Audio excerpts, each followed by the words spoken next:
নমস্কার। আজকের ভিডিওতে আমরা আলোচনা করতে চলেছি কন্যাশ্রী ইউনিভার্সিটির জিওগ্রাফি 4th সেমিস্টারের সিলেবাস। তো এখানে তোমাদের প্রথম দেখো যে পেপারটা কমন পেপার, এখানে তোমাদের স্পেশাল পেপার তো অবশ্যই আছে। তো এই ফিলোসফি ও জিওগ্রাফি এই যে টপিকটা রয়েছে, এই টপিকটা তোমাদের 50 নম্বরে এক্সাম হবে, 40 নম্বর রিটেন এবং 10 নম্বর থাকবে ইন্টারনাল অ্যাসেসমেন্ট। প্রথম দেখো ইউনিটে কী কী আমাদের টপিক এখানে পড়তে বলছে।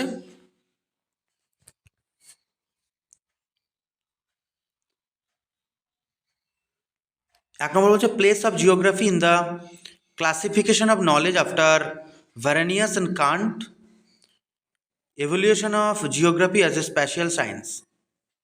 এটা একটা টপিক পড়তে হবে। এখান থেকে কিন্তু ভ্যারেনিয়াস এবং কান্টের কনসেপ্টটা কিন্তু পরীক্ষাতে আসে, এটা তোমরা পড়বে।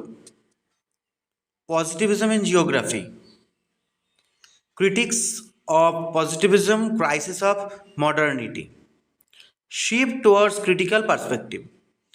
এই চারটে টপিক আমাদের ইউনিট 1 থেকে পড়তে হবে। ইউনিট 2 কী বলছে? Emergence of critical perspectives.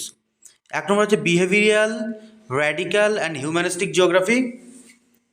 2 নম্বরটাতে কী বলছে? Post modernity and the production of space after Lucien Febvre, Harvey and সোজা।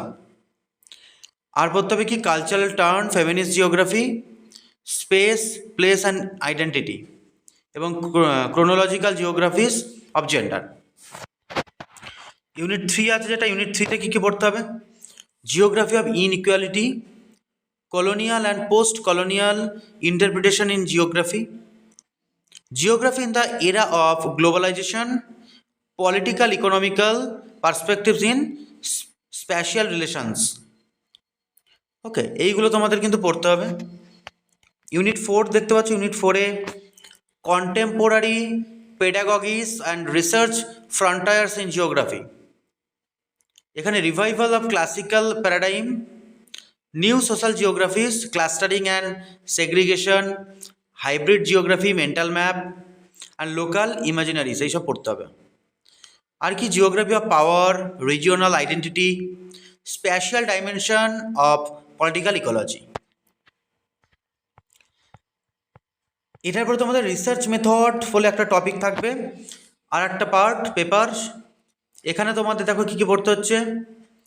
এখানেও তোমাদের 50 নম্বরের মার্কস হচ্ছে, 40 নম্বর হবে রিটেন আর 10 নম্বর হবে ইন্টারনাল। কী কী থাকছে? Research in geography, meaning and objectives of geographical research, সেটা থাকছে। রিসার্চ আইডেন্টিফিকেশনের প্রবলেম থাকবে, selection of study area, raising research questions, framing research design. Research design থেকে কিন্তু কোশ্চেন আসে। Literature review, formulation of hypothesis, preparation of inventory, এগুলো তোমাদের পড়তে হবে। ইউনিট 2-তে কী বলছে? Ethics in research and publication, খুব ইম্পর্টেন্ট। প্যালাগারিজম, এটা কিন্তু খুব ইম্পর্টেন্ট, এটা আসা পরীক্ষাতে এটা পড়তে হবে। এথিক্স ইন রিসার্চ, পাবলিকেশন, এইগুলো কিন্তু তোমাদের পড়তে হবে।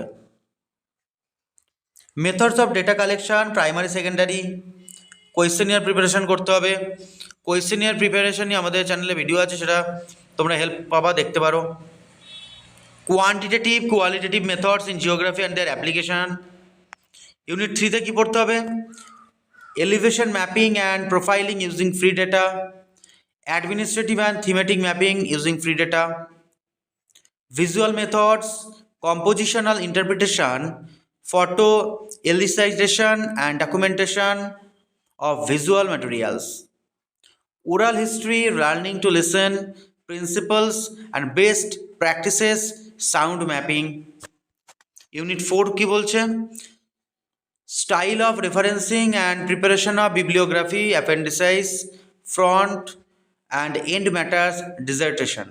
তোমাদের ডিজার্টেশন পেপার তৈরি করতে হবে 4th সেমিস্টারে এসে। তো এই ডিজার্টেশন পেপার তৈরি করার জন্য কিন্তু তোমাদের রিসার্চ মেথোডোলজি কনসেপ্টটা খুব ক্লিয়ার থাকতে হবে। কী করে রিসার্চের বা ডিজার্টেশনের পেপারটা তোমরা তৈরি করবে সেটা জানার জন্য এই টপিকগুলো খুব ইম্পর্টেন্ট পড়তে হবে। Styles of technical writing, research proposal, reports, articles and thesis, significance of abstract, workflow in scientific publication, selecting right journals for publication, seminar presentation, approaches and time management, এগুলো তোমাদের পড়তে হচ্ছে। এবার যারা স্পেশাল পেপার হিসেবে ফ্লুভিয়াল geography নিচ্ছ বা ফ্লুভিয়াল geomorphology নেবে, তাদের জন্য কি পড়তে হচ্ছে? ফ্লুভিয়াল ল্যান্ডফর্মস আছে, কি আছে? তিস্তা বেসিন পড়তে হবে, কোসি রিভার বেসিন পড়তে হবে, okay, lower Ganga basin and Subarnarekha delta পড়তে হবে কিন্তু। তাহলে alluvial terrace, alluvial fan, flat plain, delta plain, এইগুলো কিন্তু আমাদের পড়তে হবে। এভলিউশনাল ক্যারেক্টারিস্টিক্স খুব ইম্পর্ট্যান্ট। ফ্লুভিয়াল হ্যাজার্ডের মধ্যে রিভার ফ্লাডস, কজেস, কনসিকুয়েন্সেস, এগুলো পড়তে হবে, স্ট্র্যাটেজি নিতে হবে। এবার এখানে স্পেশাল রেফারেন্স কী পড়তে হবে? সাউদার্ন বেঙ্গল, দক্ষিণবঙ্গ, অর্থাৎ কোশ্চেনের কথা হবে দক্ষিণবঙ্গে বন্যার কারণ, ফলাফল এবং ম্যানেজমেন্ট স্ট্র্যাটেজি লেখো, 10 মার্কসে। আর কি বলছে? রিভার ব্যাঙ্ক ইরোশন, এখানে কজেস, কনসিকুয়েন্সেস এখানেও সেম আছে। আর এটা বলছে রিভার গঙ্গা বেসিনকে কেন্দ্র করে তোমাদের লিখতে হবে। রিভার শিফটিং, এটা কজেস, কনসিকুয়েন্সেস, এখানেও ম্যানেজমেন্ট স্ট্র্যাটেজি পড়বে। আর এখানে কাকে রেফারেন্স করতে বলেছে? হিমালয়ের ফুটিলে পাদদেশে যে তোরসা রিভার বয়ে গেছে, সেই তোরসা রিভারকে কেন্দ্র করে। রিভার পলিউশন, নদীর দূষণের কারণ, ফলাফল, ম্যানেজমেন্ট স্ট্র্যাটেজি পড়তে হবে। রেফারেন্স দিয়েছে ভাগীরথী, হুগলি রিভার। ইউনিট 3-তে পড়তে হবে anthropogenic impact of river health. এর মধ্যে কী পড়তে হবে? এফেক্ট অফ ড্যাম, বাঁধের প্রভাব, reservoirs, bridges, hydrological characters of river basin. Okay, এই টপিকগুলো পড়তে হবে তোমাদের, দেখে নাও। Drainage basin response to climate change, urbanisation and ইন্ডাস্ট্রিয়ালাইজেশনের কী এফেক্ট পড়ছে রিভারের ওপরে, সেটা পড়তে হবে। রিভার বেসিন ম্যানেজমেন্ট পড়তে হবে। ইন্টারলিঙ্কিং অফ রিভার্স, এই ইস্যুটা পড়তে হবে। রিভার ওয়াটার শেয়ারিং পড়তে হবে নেইবারিং কান্ট্রির সাথে। দেখো টপিকগুলো দেখে নাও তোমরা।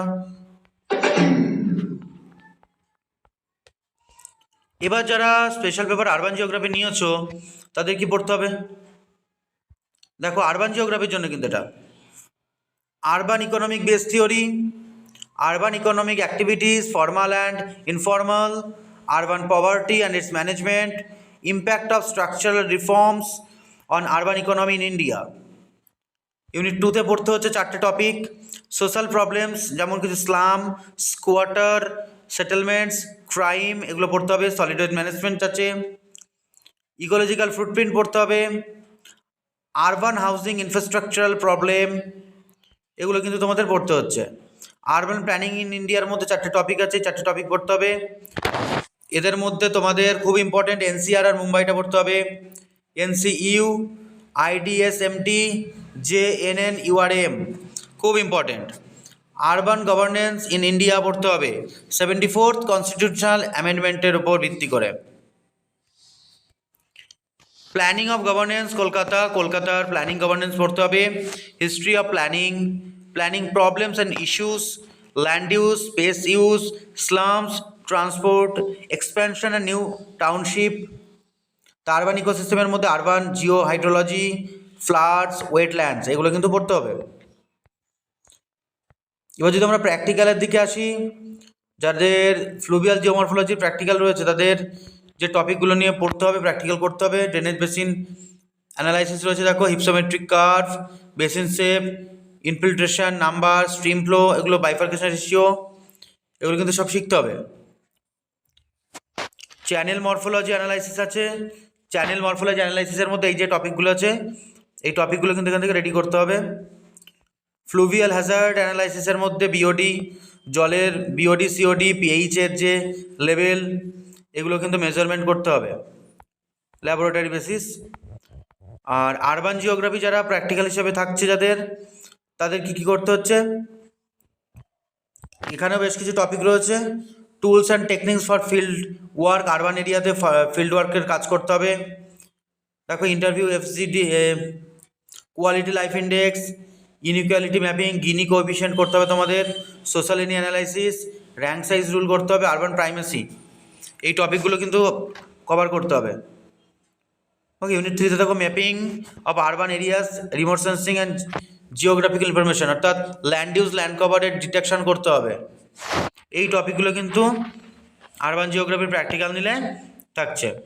এবার ডিজার্টেশনের জন্য কি কাজ করতে হবে, স্পেশাল পেপার এটা তো সবাইকেই করতে হবে, ফ্লুভিয়াল বা আরবান যাদেরই থাকছে। রিপোর্ট 15 মার্কসের একটা রিপোর্ট প্রেজেন্ট করতে হবে। ভাইবা প্রেজেন্টেশন থাকবে 10 মার্কসের। ওকে, এইগুলো কিন্তু করতে হবে। ডিজার্টেশন পেপার তোমাদের ভালো করে রিপোর্ট রেডি করতে হবে। ফিল্ড সার্ভে আছে, ফিল্ড সার্ভে করতে হবে, ভাইবা হবে তার। ওকে, এগুলো তোমাদের ক্লাসে অবশ্যই বলে দেবে।